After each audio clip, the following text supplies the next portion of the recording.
হলো taxonomic hierarchy.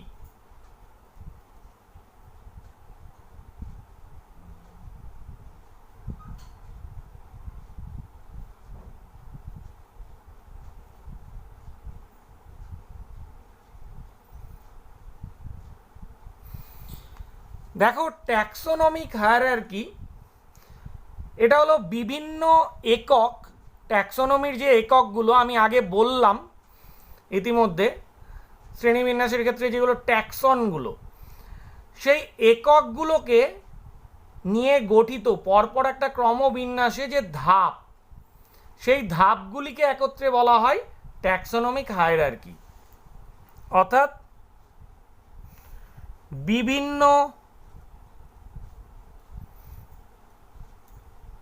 একক নিয়ে গঠিত শ্রেণীবিন্যাসের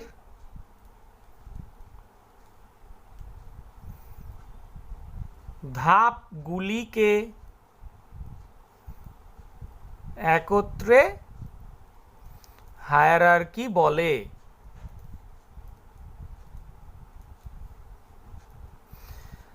দেখো, এই হায়ারার্কির প্রাথমিক ধাপটা ক্লাস 7-এই পড়ানো হয়, এই ক্লাস 9-এই পড়ানো হয়। 11-এ আমরা আরও অ্যাডভান্সড ধাপ পড়ব। এর প্রতিটি ক্যাটাগরিকে বসিয়ে প্রাথমিক ধাপটা একটু ঝটপট দেখে নিই। প্রথমে এই হায়ারার্কিতে প্রাথমিক যে হায়ারার্কি আসে সেই লিনিয়ান হায়ারার্কি যাকে বলা হয়, লিনিয়ান হায়ারার্কি। এখানে মোট 7টি ধাপ ছিল। একটু লিখে নেওয়া যাক পরপর। রাজ্য, পর্ব, শ্রেণী, বর্গ, গোত্র, গণ, প্রজাতি। এই ক্যাটাগরিগুলোকে সবসময় কোনাকুনি লিখতে হয়। রাজ্য, পর্ব, শ্রেণী, বর্গ, গোত্র, গণ, প্রজাতি। বর্তমানে এই হায়ারার্কি আরও বড় আকার নিয়েছে, এর মধ্যে আরও অনেকগুলো একক যুক্ত হয়েছে। এই এককগুলো সম্পর্কে আমি পরবর্তী অংশে আলোচনা করছি। আধুনিক হায়ারার্কিতে দেখো মোট 24টি ধাপ রয়েছে। 24টি ধাপ রয়েছে। ধাপগুলোর সূচনা প্রাথমিক পর্যায়ে যেভাবে আমরা দেখেছি সেভাবেই আছে। এই কনসেপ্টটা দিয়েছেন বিজ্ঞানী সিমসন।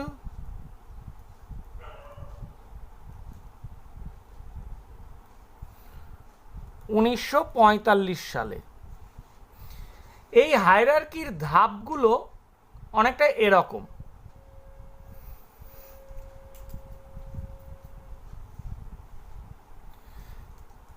রাজ্য, পর্ব, উপপর্ব, অধিশ্রেণী, শ্রেণী, উপশ্রেণী,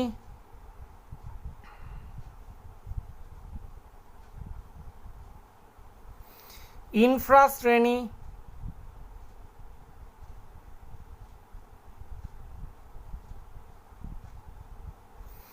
কোহর্ট,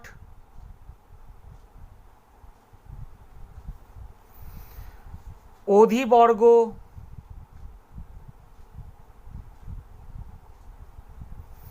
বর্গ,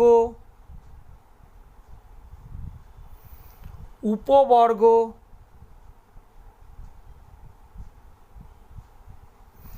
ইনফ্রাবর্গ,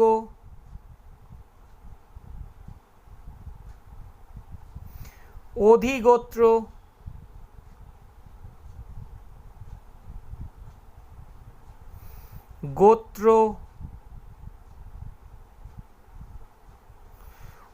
উপগোত্র,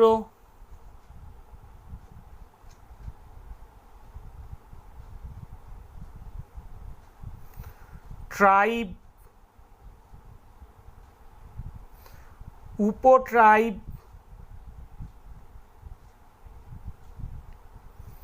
গণ, উপগণ, প্রজাতি, উপপ্রজাতি,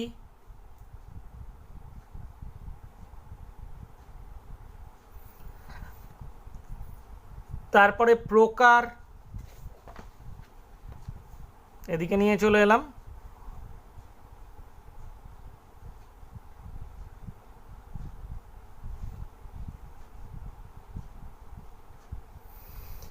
ফর্ম, ক্লোন। এই হলো 24টা ধাপ। 24 ধাপের শেষ ধাপ হলো ক্লোন, প্রথম ধাপ হলো রাজ্য। আরেকবার দেখে নেওয়া যাক। রাজ্য, পর্ব, উপপর্ব, অধিশ্রেণী, শ্রেণী, উপশ্রেণী, ইনফ্রাশ্রেণী, কোহর্ট, অধিবর্গ, বর্গ, উপবর্গ, ইনফ্রাবর্গ, অধিগোত্র, গোত্র, উপগোত্র, ট্রাইব, উপট্রাইব, গণ, উপগণ, প্রজাতি, উপপ্রজাতি, প্রকার, ফর্ম, ক্লোন। দেখো এখানকার মধ্যে ঠিক আগেরগুলোতে কিছু উপ, অধি, ইনফ্রা জাতীয় শব্দ ব্যবহার করা হয়েছে। অধি সবসময় ব্যবহার করা হয় আগে, শ্রেণীর আগে অধিশ্রেণী, বর্গর আগে অধিবর্গ, আবার শ্রেণীর ছোট একক হলো উপশ্রেণী, আবার উপশ্রেণীর থেকেও ছোট একক হলো ইনফ্রাশ্রেণী। তবে এই সমস্তটা হচ্ছে আধুনিক হায়ারার্কির পর্যায়ক্রমিক ধাপ। এই ধাপটা যদি আমরা দেখি তবে সার্বিকভাবে দেখলে এখানকার বা প্রাথমিক ধাপ হিসেবে সবসময় এখনো পর্যন্ত বা একক হিসেবে প্রজাতিকেই বিচার করা হয়, ভাবা হয়। প্রজাতি